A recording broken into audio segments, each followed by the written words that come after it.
One way that the business community can close the skills gap is by utilizing their assets within their company, their employees. At Citi, we refer to it as more than philanthropy because we know that our employees have tremendous skills, whether it's in IT or marketing or HR, that can help organizations that are supporting students in low and moderate income communities achieve an education by bringing those skills, whether it's mentorship, training, coaching, assisting with the financial aid application, assisting with the college application. All of these are ways that our employees and employees from corporations around the country can help to contribute to closing the skills gap for students who are in low and moderate income communities who hope to and aspire to achieve a college degree.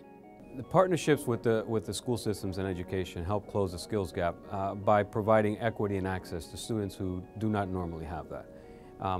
Students in some of the more affluent areas are engaged in their own project-based learning and accessing technology and resources to explore what possibilities are out there, where these types of partnerships bring that access and exposure to the students that don't have that. And I think that's part of changing a culture and a mindset in a population of students that maybe do not have that in their upbringing or in the access that they have in their communities.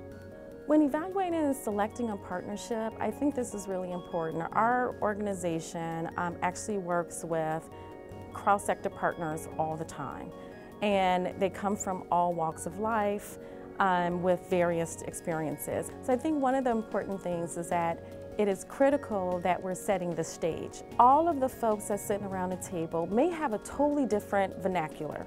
The business community may be speaking return on investment, and the nonprofit community is usually speaking results, outcomes, and impact. And that alone is really important because that will begin to actually move the needle once you get past those hurdles. But to do that, you have to listen, you have to be patient, and you have to be flexible. I think for any business partnering with a school, the first question is not the school. The first question is your commitment as a business. You really have to be willing to make a long-term, a multi-year commitment, not just with money, but with human resources. I think it's so critical for students not just to learn about STEM, not just to learn about whatever area the business is interested in promoting, but to see those role models, to see successful people from that business and say, if I do this, I could be that. So it's supporting a school not just with your checkbook, but with your feet and with your heart.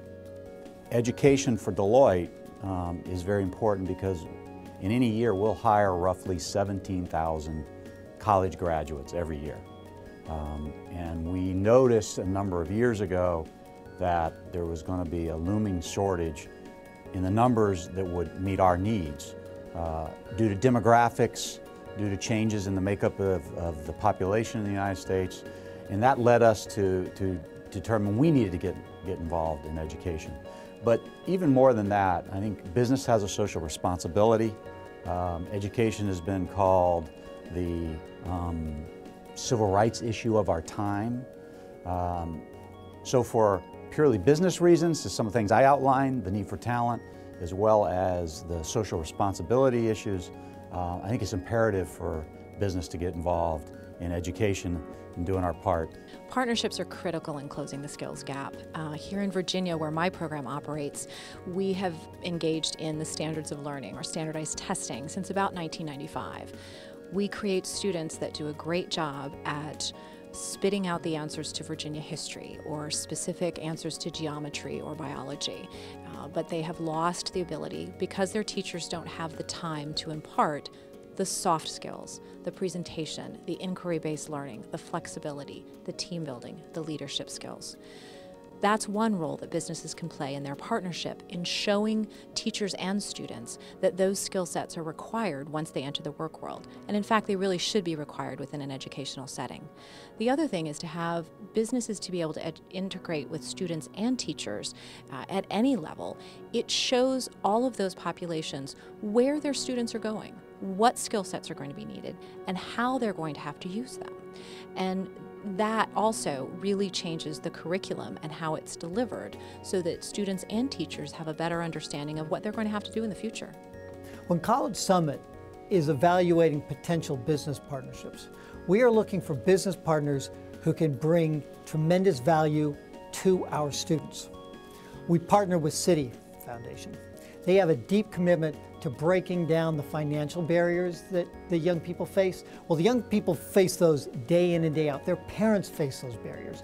Citi brings support into the schools with young people through their own employees who have STEM backgrounds, who have the quantitative skills that can help both inspire students about careers in that field, but can also give them tools to break down those financial barriers to getting college aid, to getting the support you need to further your education.